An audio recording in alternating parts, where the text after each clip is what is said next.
대한민국의 자원 개발이 붕괴됐다. 이게 여러분 사실일까요? 이거 사실입니다, 여러분. 진짜 심각하다고 이야기할 수가 있습니다. 여러분 이거 한번 보세요. 고점 대비입니다. 2021년 석유가스 개발 사업 감소율이에요. 늘어나지는 못할 망정 이게 무려 반토막 났습니다. 45.27%나 줄어들었습니다.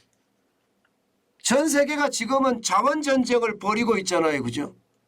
네, 전 세계가. 심지어 우크라이나 러시아 전쟁에서는요. 러시아가 자원을 무기화할 정도로 자원이 굉장히 중요해졌습니다. 그런데 우리는요. 오히려 태조를 겪고 있습니다. 태조. 네. 이게 고점이라는 게 그렇게 멀리 있는 게 아닙니다. 2011년인가요? 석유가스 진행사업이 201건이었습니다. 그런데 2021년은 110건이에요. 그러니 뭐 45.27%가 줄은 것은 당연하죠. 게다가 말입니다. 일반 광물 사업도 마찬가지입니다. 예. 2010년대 초반에는요. 예. 345건이었습니다. 그런데 최근 2021년에는 291건이에요. 뭐 줄어드는 것이 말도 못하게 줄어들죠. 이것을 보면 말입니다. 시장이 우리는 역행하고 있다. 시장에 역행하고 있다. 이렇게 생각밖에 안 듭니다. 쉽게 말하면 말입니다. 자원 개발에는 손을 놓고 있다. 이런 뜻이에요. 이게 이명박 정부 때만 하더라도 자원 개발해야 된다는 이야기가 굉장히 많았습니다. 물론 너무 서두는 바람에 문제가 굉장히 많았었죠. 그러면서 말입니다. 이게 박근혜 정부 때 줄고 문재인 정부 때는 아예 추진하지를 않았습니다. 심지어 말입니다. 자원 개발 자체를 이게 막았다 이렇게도 생각이 들어요. 왜냐하면 광물자원공사가 이게 적자가 워낙 심하니까 자본금까지 다 까먹었거든요. 그래서 광해관리공단으로 합병했습니다. 광해관리공단, 광물자원공사를 말입니다. 그러면서 말입니다. 해외 자원 개발 기능을 완전히 없앴습니다. 여기다가 석유공사나 가스공사도 말입니다. 사실상 자원 개발에서 손을 뗐습니다. 그러면서 가스공사도 그렇고요. 석유공사도 그렇고요. 그냥 석유를 수입해서 유통하는 회사로 전락해버렸고요. 가스를 수입해서 유통하는 회사로 전락해버렸습니다. 가스공사만 하더라도 2017년에 시작했던 모잠비크 LNG 사업 이후에 신규 사업이 없습니다. 2017년 이후에. 석유공사도 마찬가지입니다. 2020년에 시작된 세네갈 광구 탐사 이거 이후에는 뭐 없고요. 이 자체도 2015년 이후 유일한 사업입니다. 그만큼 말입니다. 자원 개발은 완전히 손을 놓고 있다는 뜻이 돼요. 그런데 실제 자원 개발률도 보면 여러분 최악입니다. 2015년에 자원 개발률이 16%에 달했는데 지금 2021년에는 여러분 11%로 뚝 떨어졌습니다. 반면에 일본은 어떤지 아세요? 일본은요 2009년에 자원 개발률이 23%였습니다. 그리고 2019년에는 35%로 늘어났고요. 2020년에는요 40%로 늘어났습니다. 지금 이대로 간다면요. 이대로 간다면 뭐 2030년에는 50%로 늘리고요. 2040년에는 60%로 확대하겠다. 이런 장기 계획까지 발표를 한 상태거든요. 우리나라는 이거 아직 안 한다는 거예요. 이거를. 결국 말입니다. 전체 석유, 가스 수입 중에 자원 개발을 통해 확보한 물량이 최소로 준다.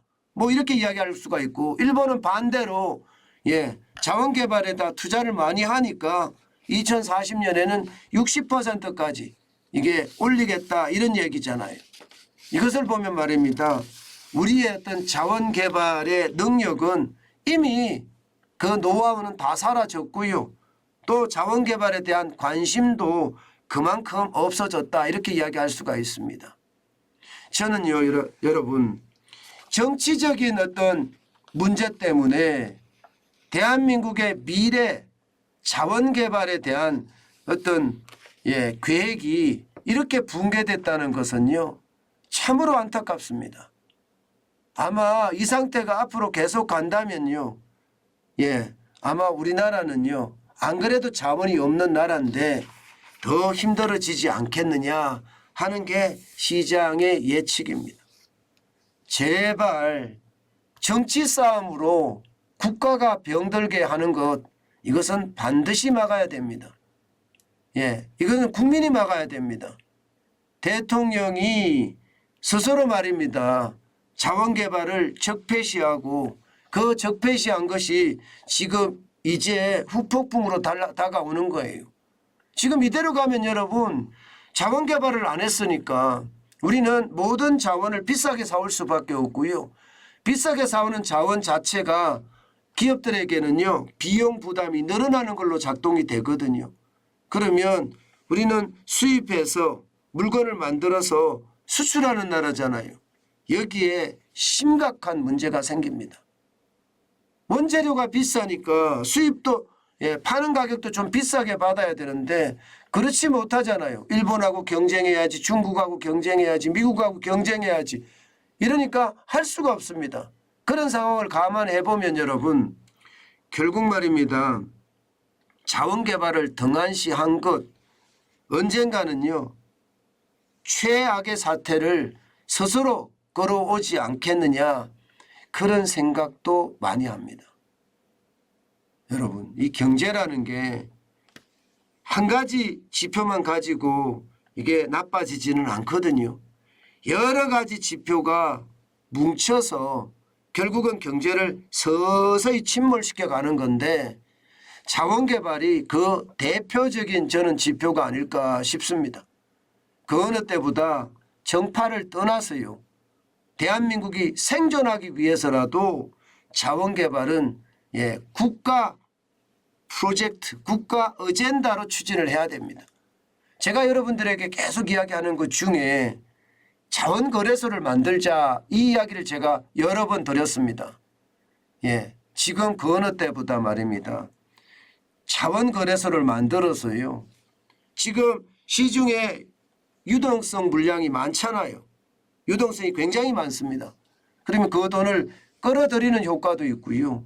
또 자원개발하는 회사들은 그렇게 끌어들인 돈으로 전 세계에 나가서 자원개발을 하는 것, 저는 이런 시장의 기능에 맡기는 것 굉장히 중요하다고 생각합니다. 정부가 감 나와라 판 나와라 정부 돈을 가지고 하는 것이 아니라요, 자원거래소, 지금 증권거래소처럼 자원거래소를 만들어서 추진하는 것도 굉장히 좋은 방법이 아니겠느냐, 그런 생각 많이 합니다. 그러면 정파에 휘둘리지도 않고요, 민간에 의해서 자발적으로 자원개발이 더 빨리 되는 것은 아닐까, 그런 생각도 해봅니다.